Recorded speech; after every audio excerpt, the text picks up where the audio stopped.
So the next film we want to talk about is Asgard, and that's the multi-award-winning movie. With this film, there's a bigger crew. It seems like a bigger production, and obviously you go on the expedition as well. Is there more of an idea before you head out on the expedition of exactly what you want? Can you do that with a climbing movie?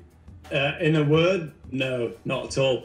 And what's interesting is you introduced the movie by almost saying it's a bigger budget, bigger crew. Well, the crew was bigger by one person in that you've got you essentially am there on the wall with them. And okay, I suppose the climbing team is a little bit bigger as well in that there's 3 people on the wall instead of 2.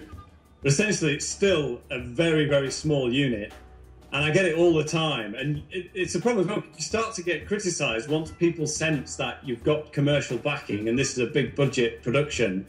It somehow puts you in the realm of like, oh, well, he's not a grassroots filmmaker anymore. He's there for the take and he's obviously massively successful. You know, let's try and cut him down, which gets really annoying. But I take it as a compliment, essentially, that the films that I'm producing look like they've got huge budgets. That's down to the kind of close-knit team of talented people that I'm lucky enough to know and work with in putting the movie together afterwards. So things like great music, fantastic graphics.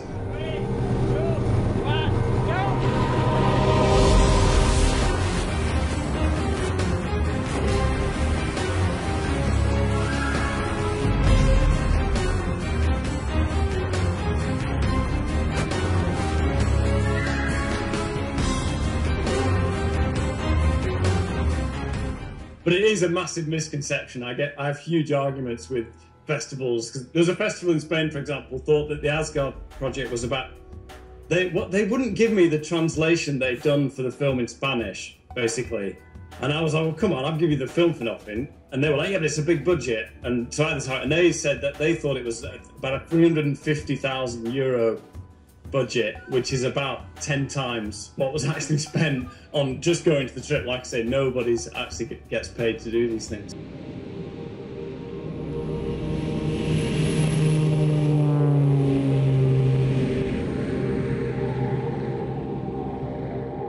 Talking about how you approach the trip from a directional point of view, one thing I try and do, and I tried to do at the Asgard Project first of all, was to really try and make it more like a movie than a documentary.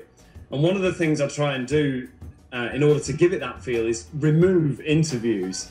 So with something like the Moonflower film, we had to use interviews because there was no way you were going to be able to tell the story, as all we had was essentially ground shots and handycam footage. So we went down the traditional route, which was kind of set, I suppose, by Touching the Void, where you've got a master interview, and that's kind of the backbone that tells the story, and you cut it with as much action as you've got. What I wanted to do with the Asgard Project was very much just tell the story from what you were seeing on the expedition, what was coming through the lens.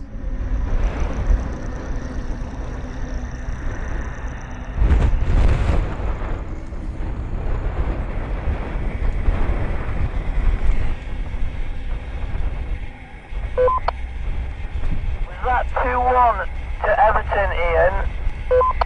I shall repeat, Everton 0-0, Burnley 1. Come on! Yeah!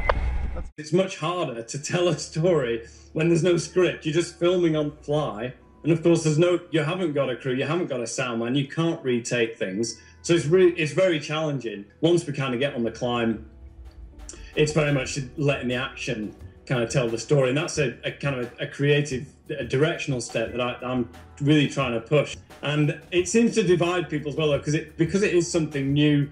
I call it a movie-mentary, the style. It's not really a documentary, but it's not quite a movie either, because of course it isn't scripted. They're not actors. Essentially, you are just documenting a real event, and it's a new style. It's unusual. I'm quite happy with it, although it's got holes in it in places. It's not perfect. But I'd always rather try something that doesn't quite work 100% than just follow the prescribed normal route that well, pretty much most climbing films take, I suppose. So. Oh my God, that was the sickest thing I've ever done.